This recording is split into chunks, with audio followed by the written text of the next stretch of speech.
समझा देगी तो अनाचार से बच जाएंगे, पाप से बच जाएंगे। और आज खा लेगा तो फिर रोज खाने की आदत पड़ जाएगा। कल तो खा तो लिए, ये दोस्त लगा लिया, क्या होता है? क्यों भैया बोले कैसे होता है ना, आलू हो, रात के भोजन हो, गुटखा हो, तम्बाकू हो गई, कुछ हो, अब खा तो लिए ही है, अब ठीक है चलने दो। एक व्यक्ति एक बार शराब पी ले, 2 बार पी ले ना, 3 बार पी ले ना, तो बार बार उसकी आदत पड़ जाएगी। और नहीं पिया मन जाता भी है, गुटखा में तमाधार में मन जाता है, मन लगेगा गुटखा नहीं खाया मजा नहीं आया, आज ये नहीं खाया मजा नहीं आया। हो सकता है मन जाता है, करने दो, तुम संभाल लोगे अपने आप, समझ जाओगे, नहीं समझ पाओगे ना फिर तुम्हें तो कर्म में समझाएंगे। रावण को कर्म ने समझाया, शांतनु शांतनु कर्म ने समझाया, चले गए, क्या कर गए, मोहित हो गए थे। यदि मन को मान लेते, मन को लगा लेते, शरीर को नहीं ले जाते, बच्चा कहता भी, बच्चा नहीं कहा तो फिर भी विकल्प नहीं करते, सब कुछ हो जाता। लेकिन मन गया था रावण का, सीता का अपहरण करके आया, विनाश कर लिया। यद्यपि उसने कुछ किया नहीं, उसका मूल कारण सीता का धर्म था, सीता का शील था, इसलिए कुछ नहीं कर पाया, परंतु प्रयास कर दिए। मन गया था, अरे कहाँ मेरी तो इतनी स्त्रियाँ, इतने सारे संसार के भोग को कहीं किसी के साथ भोग लूंगा, क्यों मैं परिस्थिति को, मैं कहीं भी मंदोदरी समझाया, क्यों कलंक लगा लिया, क्यों कलंक लगा रहे हो अपने कुल में, अपने वंश में, क्यों कलंकित कर रहे हो? पर नहीं माना, मुझे समझाते हो तुम, मुझे समझाने कौन होते हो, मैं राजा हूं, मेरा अधिकार है सब कुछ। इसलिए हमारे आचार्य कहते हैं संयम करना, पहले इंद्रियों को संयम करो, काय वांग मना कर्म होगा। ये सूत्र दिया हमारे आचार्य महाराज ने 6वें अध्याय में, पहला सूत्र। आसो की जब चर्चा की तो तत्वार सूत्र में एक ही चर्चा की, काय वांग मना कर, पहले काय को बस में करो, फिर वचन को करो, फिर मन को बाद में दिया है। लोग उल्टा करते हैं, पहले मन को बोले, मन बस में हो जाए फिर दीक्षा ले लूंगा, मन में ऐसा हो जाए। कई त्यागी ब्रह्मचारी लोग भटकते इसमें, मन नहीं बोल रहा मेरा, ऐसे भी नहीं कर रहा हूँ, और मन नहीं, एक ब्रह्मचारी में खूब समझाते, भाई मन नहीं, खुद टेंशन मत कर, तूने सब कुछ त्याग कर दिया, अब मन अपने आप लग जाएगा। अब जाएगा कहाँ, शादी करना नहीं है, घर जाना नहीं है, क्या करेगा? मन बोलेगा, मन अब देखो जब तक शरीर से नहीं हो, जैसे मान लो उदाहरण के लिए कोई घर गृहस्थी में हो, वो घर वालों से पूछे, कभी घर वाले तैयार नहीं हो सकते, ब्रह्मचारी पर बन जाए, फिर घर वालों से पूछे तो भी कभी तैयार नहीं हो सकते, बेटा संभल के रहना कहीं ये करना। और तो बन गया महाराज, मैंने कभी किसी से पूछा, बन गया आराम से, यहीं बैठा हूँ, कभी नहीं पूछा सही में। मैंने तो जब बताया जब मेरा फायदा हुआ है, चाहे ब्रह्मचारी बनने का हो, चाहे एलक दीक्षा का हो, पहले एलक दीक्षा ली थी, चाहे मुनि दीक्षा का हो, जब बाद वाले वो भी हो, किसी विषय में मैंने कभी नहीं पूछा, क्या पूछना, दीक्षा मुझे देना किसको देना, कल्याण मुझे करना किसको करना, ठीक है सामान्य से बता दिया बाद में ऐसा ऐसा करने जा रहा हूँ, अब कर ही लिया, ब्रह्मचारी बन के चला गया, क्या करेगा? बोले बेटा संभल के रहना, दीक्षा मत लेना, ये होता है बहुत कठिनाई पड़ती, परेशानी आती है, और ठीक है नहीं लेंगे, आराम से लेंगे। दीक्षा घोषणा हो गई, अब मेहंदी लग के गई सीधे, बिनौरी निकलती, बिनौरी वगैरह निकलती हम लोगों को, बिनौरा क्या बोलते थे लोग, तो बिनौरी, तो उसमें हम लोग फिर श्रृंगार वगैरह होता है, गेंदे आगे से मेहंदी वगैरह लगती है, श्रृंगार होता है। ये क्या हो गया? कुछ नहीं, दीक्षा लेने जा रहा हूँ, आपने मना दिया था, मैं दीक्षा लूंगे, ऐसा नहीं करोगे, अब हो गए भाव बन गए, अब क्या कर सकते हैं, आगे नहीं बन गए, अब क्या तुम्हारा बस ही नहीं होता। कहने का जब शरीर से ले लिए, अब हम लोग अपने मुंह से ले लें, महाराज यदि मान लो कभी परिणाम खराब हो, मुंह सूखे, गला सूखे, परेशान आए, कष्ट आए, तो समझाते अपने आप को, क्या समझाते मालूम? विश्राम सागर, शरीर से तो सही रहे हो, प्यास लगी मान लो, मुंह सूख रहा है, अगर मुंह सूख रहा तो मान लो अभी आज के ले लो, मुंह सूख रहा था फिर बहुत गर्मी, मतलब गला सूख गया, फिर क्या समाधान किया? मिलना तो है नहीं है, पीना है नहीं है, पी सकते नहीं हो, मिलने तो खूब मिल जाएगा, कहीं से ले लो, पी नहीं सकते, अब फिर क्या करोगे? महाराज मन को कंट्रोल करो, कितना परिचय सहाय नरकों में, कितने कष्ट सहे नरकों में, त्रियंचों को देखते कई बार, पीने मिला नहीं मिला, भोजन मिला नहीं मिला, पानी नाली का पानी पी पी बेचारे परेशान हो रहे हैं, प्यास बुझा रहे हैं, नाली का गंदा पानी नहीं मिलता कई बार। और जब भीड़ होती है पशुओं की, पानी दिखाने गया किसान या पालतू जो व्यक्ति हो, तो वाला कोई भी कर दो, 20 भैंसे हैं, 20 गाय हैं, एक साथ ले गया, उन्होंने चल पानी पी लो, यहाँ नबली पीने कहीं लग गया, मालूम चला एक हाथ पीने में, कहीं खाने में लगी, पानी नहीं पिया, उन्हें चल, तुमने लट्ठी ली, डंडा लिया, एक गाय भैंस प्यास ले गई।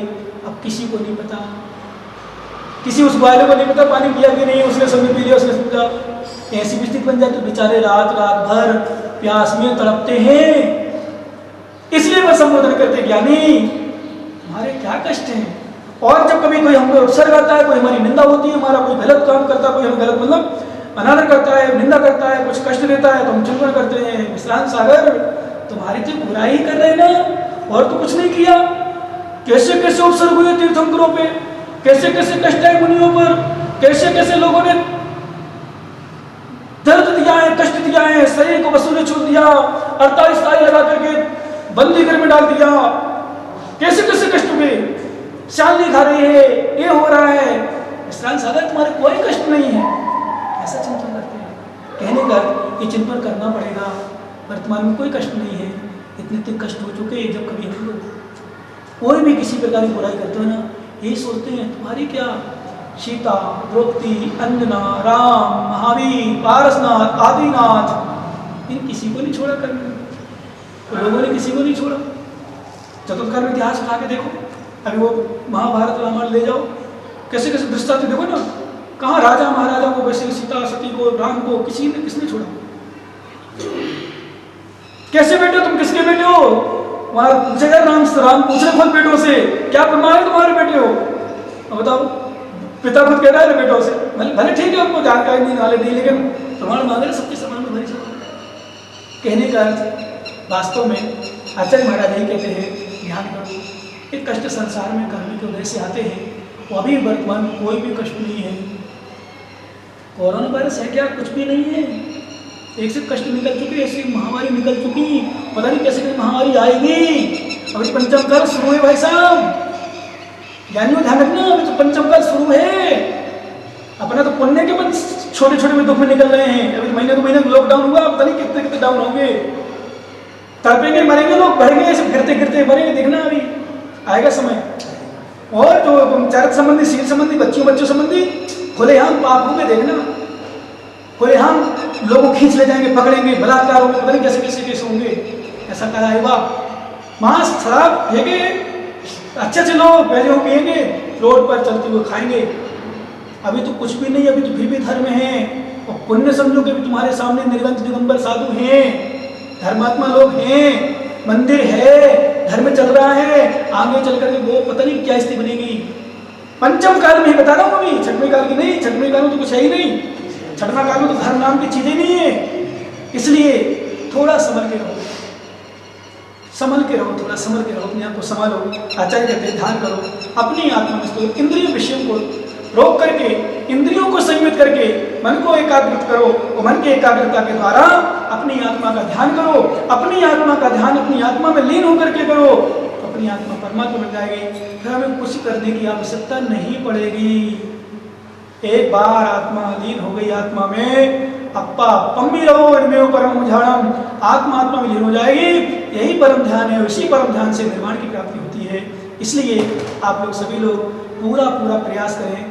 मैंने एक दिन बताया था आपको, अभी अच्छा अवसर है धर्म ध्यान करने का, अच्छा समय धर्म ध्यान करने का, जाप करने का, अनुष्ठान करने का, त्याग करने का, संयम का पालन करने का। वो अभी भी नहीं कर पाए तो समझ लो फिर तुम जिंदगी में कभी कुछ नहीं कर पाओगे। इसलिए जितना समय हो सके उतना अपना सहयोग करें। शेष बहुत अच्छी चर्चा आगे आएगी, संगति का प्रभाव, गुरुओं का प्रभाव, ज्ञानियों के साथ रहने से क्या प्रभाव पड़ता है, ज्ञानी के रहने से क्या प्रभाव पड़ता है, इसकी चर्चा आगे करेंगे। आज का अपना समय हो गया।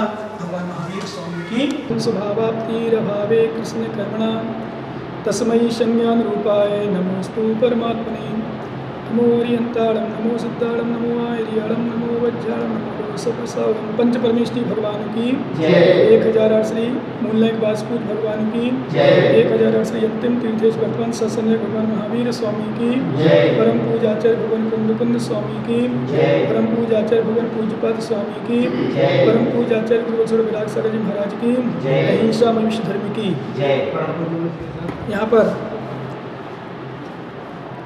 बंदी कर दो। कल मतलब पहले वाला कल विषय चल रहा था कि आत्मा इंद्रिय समूह को संयमित करके चित्त की एकाग्रता से अपनी आत्मा में स्थिर होकर अपनी आत्मा के द्वारा अपनी आत्मा का ध्यान करें, चिंतन करें। मतलब ये परम सत्य है कि जब तक हम अपनी इंद्रियों को नहीं रोकेंगे तब तक हमारा मन एकाग्र नहीं होगा। बहुत सारे लोगों की धारणा होती है कि मैं पहले मन को रोकूं फिर इंद्रियों को रोकूंगा। क्या पहले मैं मन को रोकूं फिर इंद्रियों को रोकूंगा? आचार्य महाराज कहते नहीं, बिल्कुल ऐसा नहीं होता। पहले इंद्रियों को रोकना पड़ता है, फिर मन को रोकना पड़ता है। अर्थात तो इंद्रियां रुक जाएंगी तो मन धीरे धीरे अपने आप रुक जाएगा। और बहुत सारे लोग अज्ञानता में जीते हैं कि पहले मैं मन को रोक लूँ फिर इंद्रिय बस कर लूँगा, पहले मन को जीत लूँ फिर तन जीत लूँगा। नहीं, मन कभी बस में नहीं होगा। जिसकी इंद्रियां बस में नहीं है उसका मन कभी बस में हो ही नहीं सकता है, परम सत्य है। क्या नियम है? इंद्रियों को जीतना है फिर मन को बस में करना है। ठीक है, अपन कहते भाई मन को बस में कर लो, कंट्रोल, मन बस में नहीं तो फिर इंद्रिय बस में नहीं, संयम त्याग कर दिया तो क्या फायदा है? एक कथनचित ठीक है, परंतु लोग मन के बस में रहें और फिर संयम ग्रहण करें तो संयम कभी ग्रहण नहीं कर सकते, क्योंकि मन इतना चंचल है। हमारे आचार्य ने एक सूत्र दिया, मरकटस सुरापानम तद वृश्चिक दंसिकम तन मध्य भूत भादाश्च यद्वा तद्वा भविष्यति। मन इतना चंचल है, बंदर की उपमा दी हो। कैसे बंदर की? सामान्य बंदर की नहीं, मरकटस सुरापानम, बंदर वैसे चंचल होता है स्वभाव से, और बंदर को यदि शराब पिला दी जाए तो और चंचलता बढ़ जाती है।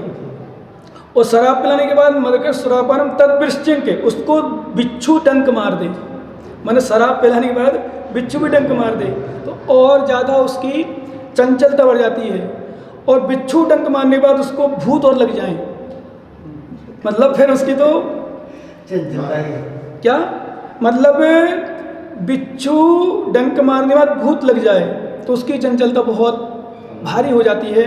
तो आचार्य महाराज कहते हैं कि मन हमारा यद्वा तद्वा, जैसा बंदर वो बंदर, कौन सा बंदर? सुरापान, बिच्छू डंक मारना और भूत लग जाना, जैसे उसकी स्थिति बनेगी ऐसे हमारे मन की स्थिति होती है। अतः मन को कंट्रोल करना उतना सहज नहीं है जितना सबसे पहले नंबर इंद्रियों को बस में करना। इसलिए हमारे आचार्य कहते हैं पहले इंद्रियों को बस करो फिर मन को बस में करो, क्योंकि बहुत सारे लोग मन को बस में करने के लिए जिंदगी बर्बाद कर डालते हैं और मन को कभी बस में नहीं कर पाते। इंद्रियों को बस में करते पहले नहीं, इंद्रियों को बस में करना है, मन बस में अपने आप हो जाएगा। ये नियम है, ये ध्यान रखना। और नहीं भी हो तो फिर हमारे आचार्य कहते हैं इंद्रियों से अनाचार होता है, मन से अतिचार लगता है। यदि मन से कोई दोष हो गया, जैसे उदाहरण के लिए आपने रात्रि भोजन त्याग किया और रात्रि में भूख लगी, आपकी इच्छा हुई कि मैं भोजन कर लूँ, मुझे भूख लगी है, समझ में आ रहा ना? तो मन गया ना, मन से अतिचार हुआ। वैसे अतिक्रम व्यतिक्रम होता है, अभी और पहले दोष मतलब छोटे दोष, अतिक्रम व्यतिक्रम अतिचार अनाचार है ना। क्षतिम मना शुद्धि विधेयर अतिक्रम, मन की शुद्धि का ह्रास हो जाना अतिक्रम है। व्यतिक्रमम वृत्त विलंघनम, और वृत्त का उल्लंघन कर देना, मर्यादा को उल्लंघन करना, बढ़ जाना आगे, उसका नाम व्यतिक्रम है। और सेवन करना शुरू कर देना, इसका नाम अतिचार है। और आसक्ति पूर्वक भोग करना, सेवन करना, उसका नाम अनाचार है। तो अभी मन का यदि आपका गया भी है रात्रि भोजन करने का, तभी शरीर को मत ले जाओ, क्योंकि अतिचार हुआ है, अनाचार नहीं हुआ।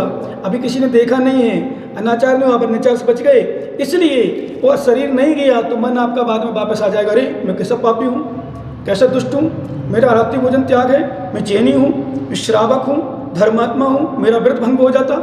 इसलिए शरीर को बस में कर लिया तो मन बस में बाद में हो जाएगा। और मन को बस में ना करिए और शरीर को ही बस में नहीं किया, तुम्हारा मन बस में नहीं हो पाएगा। इसलिए हमारे आचार्य ने कहा कि इंद्रिय समूह को संयमित करके मन को एकाग्र करो। क्या करो? इंद्रिय संयमों को, इंद्रियों को संयमित करके, इंद्रियों को बस में करके फिर मन को बस में करो, और मन को बस में करके अपनी आत्मा में स्थित होकर आत्मा का ध्यान करो। ऐसा आचार्य महाराज ने कहा। क्यों? अब थोड़ा उसी विषय को लेकर के ऐसा आगे बढ़ा रहे हैं आचार्य महाराज कि जिसका हम साथ रहेंगे, जिसके संग में रहेंगे, जो क्रिया करेंगे वैसी आदत पड़ जाती है। इसलिए हमारे आचार्य महाराज ने कहा, एक सूत्र दे रहे हैं, अज्ञानोपास्तिरज्ञानम ज्ञानम ज्ञाने समाश्रया ददाति यत्तु यस्यास्ति सुप्रसिद्धमिदं मचा। क्योंकि अज्ञानियों की उपासना करोगे, अब यहाँ शरीर और आत्मा में लेना है, शरीर मन और आत्मा में, कि शरीर का साथ दोगे तो शरीर क्या करेगा, आत्मा का ध्यान करो तो आत्मा क्या करेगा। शरीर दुर्जन है, आत्मा हमारी विशुद्ध आत्मा भगवान आत्मा है। हमने आपको बताया था शरीर खल का टुकड़ा है, वो आत्मा रत्न है, चिंतामणि रत्न है। तो हमें किसका साथ देना है? अब यहाँ साथ में संगति में ले जाना। एक परम सत्य है जिसकी संगति करोगे वैसे आपके भाव होंगे, वैसे आपको मिलेगा उससे। इसमें दृष्टांत भी विषय बताते हैं उसमें, अज्ञानोपास्तिर अज्ञानम, अज्ञानी की उपासना करोगे तो अज्ञान मिलेगा, और ज्ञानम ज्ञानी समझ रहा है। महाराज के पास आए, गुरु के पास आए, आपको क्या मिल रहा है? ज्ञान मिलेगा, ज्ञान मिल रहा है, तो ज्ञानम ज्ञानी समझ रहा। एक बुंदेलखंड में कहावत दोहा है कि ज्ञानी से ज्ञानी मिले दो दो बातें होएं, और मूर्ख से मूर्ख मिले दो दो लातें होएं। क्या? ज्ञानी से ज्ञानी मिले दो दो बातें हो, यानी ज्ञान की बातें होंगी, और मूर्ख से मूर्ख मिले दो दो लातें, माने फालतू यहाँ की वहाँ चर्चा होगी। कहने का अर्थ है वास्तव में ज्ञानी के पास रहोगे तो ज्ञान की चर्चा होगी, अज्ञानी के पास रहोगे अज्ञानी से। आपको किसी शराबी के पास बैठो, अभी सुना कहीं दिल्ली का कहीं फोटो आया, कितनी लंबी कतार लगी शराब की उसमें खरीदने के लिए। मैंने क्या पागलपन छाया है वास्तव में, मैंने कितनी मूर्खता छाई है। मतलब आश्चर्य होता है मुझे कभी कभी कि हो क्या रहा है। आश्चर्य होता है, आश्चर्य मतलब है कि लोग कर क्या रहे। और फिर संगति का, शराबी के पास रहने से शराब की आदत पड़ जाती है। अज्ञानोपास्तिर अज्ञानम, गुटखा खाने वाले पास रहोगे, अब तीनों में से कोई नहीं खाता ना, इसलिए बचे हो। यदि एक भी फ्रेंड खाता नहीं, एक भी साथ में खाता, तो फिर धीरे धीरे भाई साहब, क्योंकि मैंने देखा है जब गुटखा लोग खाते हैं मित्र छोटी छोटी उम्र में, तो पुड़िया खोलते हैं, अरे खा थोड़ी सा, अरे मोटी मोटी सुपारी खा ले, अरे पहुँच के खा ले, कुछ नहीं होता। तम्बाकू खाते हो आप? क्या गुटखा खाते हो ना? तो उसने थोड़ी शुरू में क्या करते हैं, तम्बाकू गुटखा उसको पुड़िया को लेकर के, जो सुपारी होती ना कैसी मोटी मोटी, उसको लेकर के पहले पहुँच के खाते हैं, फिर बिना पहुँचे खाते हैं, फिर धीरे धीरे से बारीक मोटी सब ले लेते हैं, और फिर धीरे पुड़िया खोलते ही कुछ नहीं देखते, छिपकली टुकड़ा पड़ा है कि बिच्छू पड़ी है कि क्या पड़ा, हड्डी पड़ी, कुछ भी नहीं देखते। तो कहने का अर्थ, जैसी संगति करोगे, आप गुरु के चरणों में आते हो तो आपके भाव बताओ कैसे होते हैं। ज्ञानी ज्ञानी समझ, ज्ञानी का आश्रय ज्ञान की भावना बनेगी। आचार्य महाराज कहते, आप देखो दृष्टांत क्या दे, ददाति यत्तु यस्यास्ति, वही देगा जिसके पास जो होगा। क्या दृष्टांत है? वही देगा जिसके पास जो होगा। सुप्रसिद्ध में बच्चा, जैसे उदाहरण के लिए किसी गुड़ की दुकान के पास जाओ, उससे कहो भाई साहब मुझे 5 किलो तेल दे दो, क्या कहेगा वो? भाई साहब मेरे पास तेल नहीं, मेरी गुड़ की दुकान है।